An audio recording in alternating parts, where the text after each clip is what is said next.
चलिए बढ़ते हैं हम अपने नेक्स्ट सिस्टम ह्यूमन सिस्टम के बारे में। और अपना नेक्स्ट ह्यूमन सिस्टम जो है वो ये है एक्सीलरेटरी सिस्टम। इसको शाब्दिक अर्थों में उत्सर्जन तंत्र कहा जाता है। इसको हम डेफिनेशन के रूप में कैसे पढ़ेंगे ये देखते हैं। Remove the waste from our body.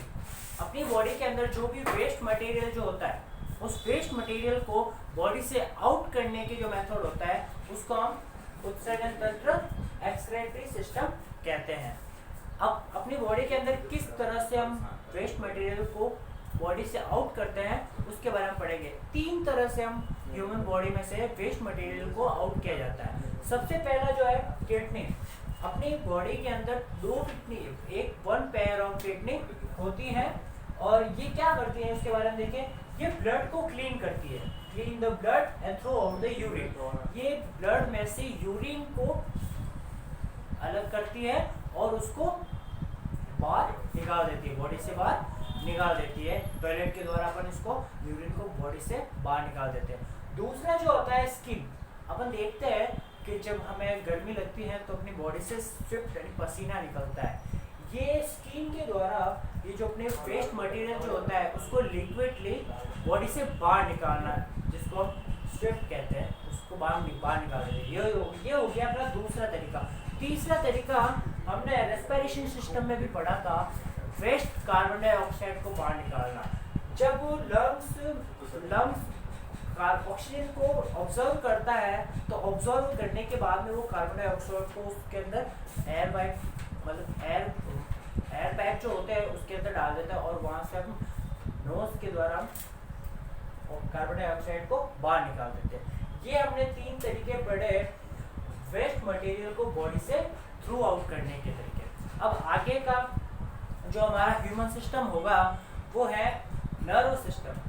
Nerve system क्या होता है आप सभी जानते हैं। अपनी बॉडी के अंदर बहुत सारे सिस्टम पाए जाते हैं। ह्यूमन सिस्टम बहुत ज़्यादा है, मतलब एक से बहुत सारे ह्यूमन सिस्टम पाए जाते हैं। उन सारे ह्यूमन सिस्टम को कंट्रोल करने का जो सिस्टम होता है उसको नर्व सिस्टम कहते हैं।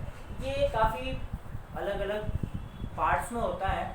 जैसे large network of nerves is control और सिस्टम ऑफ आवर बॉडी। ये ना एक बहुत ही बड़ा नेटवर्क होता है नर्व्स का, तंत्रिकाओं का बहुत बड़ा नेटवर्क होता है जो सारे सिस्टम को कंट्रोल करता है। इसके 3 पार्ट होते हैं, मतलब 3 पार्ट होते हैं जिस तीनों पार्ट मिलकर इस सिस्टम को बनाते हैं। सबसे पहला पार्ट है ब्रेन।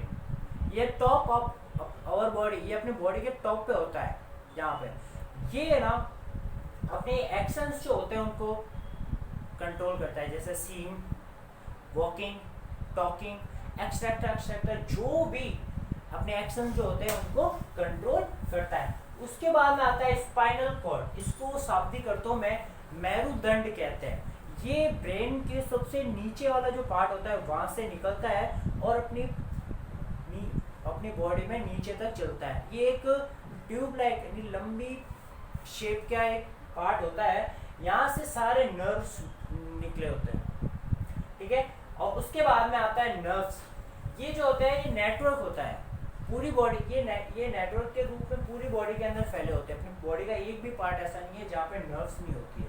अपने एनवायरमेंटल से जो भी फीलिंग अपन फील करते हैं ना उस फीलिंग को ये ब्रेन तक लेके जाता है और उसके अगेंस्ट एक्टिविटी को अपनी बॉडी से ब्रेन करवाता है। जैसे एग्जाम्पल के रूप में मैं आपको बताना चाहूँगा, अगर हम किसी गर्म चाय की कप को टच करते हैं तो हमें फील होता है, वहाँ पे हमें जलना फील होता है।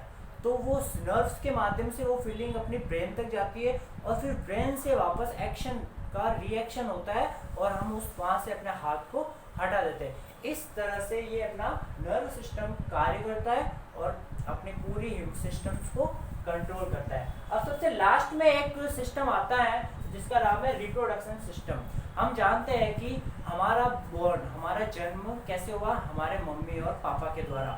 मतलब मेल और फीमेल के अंदर अलग अलग टाइप के रिप्रोडक्टिव पार्ट्स होते हैं जिनकी सहायता से वो रिप्रोडक्शन करते हैं यानी प्रजनन करते हैं और बेबीज को जन्म देते हैं, यानी बेबीज को जन्म देते हैं, बेबी का जन्म देते हैं। Thank you.